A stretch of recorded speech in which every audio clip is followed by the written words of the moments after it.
அஸ்ஸலாமு அலைக்கும் வரஹ்மத்துல்லாஹி வபரகாத்துஹு. எல்லாரும் எப்படி இருக்கீங்க? எல்லாரும் எப்படி இருக்கீங்கன்னு கேட்டால் அல்ஹம்துலில்லாஹ்னு சொல்லுங்கள். இன்ஷா அல்லாஹ் எல்லாரும் நல்லா இருக்க அல்லாஹ் தௌஃபிக் செய்வானாக. ஆமீன்.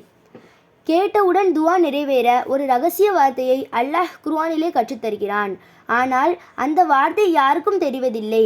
நாம் அல்லாஹ்கிட்ட துவா செய்கிறோம், அது ரொம்ப நாள் ஆகியும் நடக்கவில்லை என்று அந்த துவாவை கேட்காமல் விட்டு விடுறோம். அல்லாஹ் ஒரு வார்த்தையை குர்ஆனில் சொல்லியிருக்கிறான். இந்த வார்த்தையை சொல்லி அல்லாஹ்கிட்ட துவா செய்தால் இன்ஷா அல்லாஹ் அந்த துவா ஏற்றுக்கொள்ளப்படும். அந்த வார்த்தையை இப்போது நாம் அறிந்து கொள்வோம் இன்ஷா அல்லாஹ். நபிமார்கள் எப்படி துவா கேட்டார்கள் என்று அல்லாஹ்வே குர்ஆனில் கூறியிருக்கிறான். நபிமார்கள் அவர்களுடைய ரப்பை அவர்கள் அழைத்தார்கள். நபிமார்கள் அல்லாஹ்வை யார் ரப்பி என்று அழைப்பார்கள். அழைத்து துவா கேட்பார்கள். யா ரப்பி என்றால் என் இறைவா என்று பொருள் என்று அல்லாஹ்வை உரிமையுடன் அழைத்து துவா கேட்பார்கள்.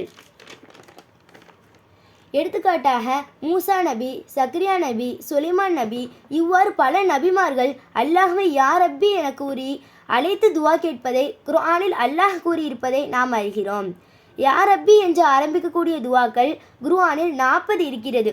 எடுத்துக்காட்டு, மூசா நபியுடைய துவா ரப்பி இன்னி லிமா அஞ்சல்த இளைய மின் ஹைரின் ஃபக்கீர். இவ்வாறு மூசா நபி தன்னுடைய இறைவனை ரப்பி என உரிமையுடன் அழைத்து துவா கேட்டார்கள். இவ்வாறு என்னுடைய ரப்பே என உரிமையுடன் அழைத்து கேட்பதை அல்லாஹ் விரும்புகிறான்.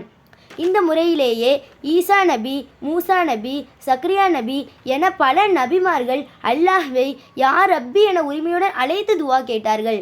நிறைய குர்ஆன் ஹதீஸ்களில் என்னுடைய ரப்பே, என்னை நீதான் படைத்தாய், எனக்கு நீதான் கொடுக்க முடியும், உன்னை தவிர எனக்கு யார் கொடுப்பார்கள் என்று அல்லாஹ்வை உங்களுக்கே உரிதாக்கி நீங்கள் கேட்க வேண்டும்.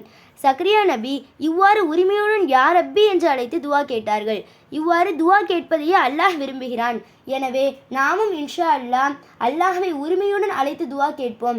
ஆமீன் ஆமீன் யா ரப்பல் ஆலமீன். அல்ஹம்துலில்லாஹி ரப்பில் ஆலமீன். அஸ்ஸலாமு அலைக்கும் வரஹ்மத்துல்லாஹி வபரகாத்துஹு.